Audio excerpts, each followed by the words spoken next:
Good evening, everyone. I am Antonio Day with Friday's edition of the Regional News. Starting off with news in the international diaspora. The new Pope Leo XIV has called for the Catholic Church to desperately counter a lack of faith in his first Mass at the Vatican.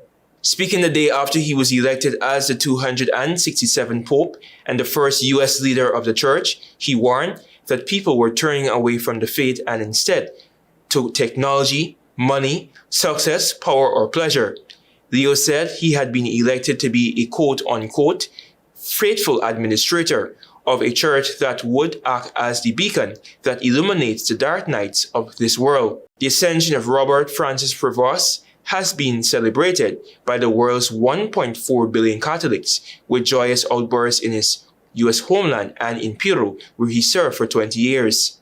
The 69-year-old is the first American to assume such a role at the Vatican, and I quote, "A lack of faith is often tragically accompanied by the loss of meaning in life, neglect of mercy, appalling violations of human dignity, the crisis of the family, and so many other wounds that afflict our society," he said in the address delivered in Italian.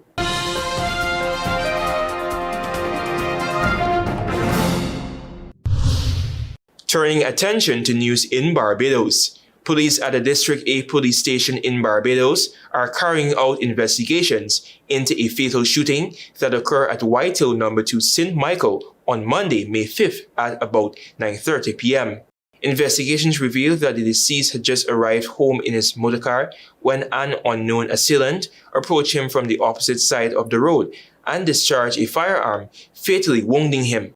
The deceased, who is known to the police, was positively identified by a relative as Nicholas Ethan Jordan, 40 years old, of the same address. Investigations are continuing into the matter.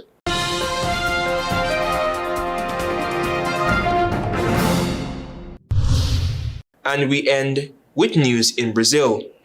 Brazilian meat exporters sold some 48,000 metric tons of beef into the United States last month, despite enforcement of a new 10% tariff by Washington. Roberto Perosa, head of the Brazilian beef lobby ABIEC, said on Thursday, "China remains Brazil's main export destination for beef products, but a severe shortage of cattle in the United States has boosted demand for beef exports, including from Brazilian and Australian suppliers," Perosa said. Thank you for watching. I am Antonio Day.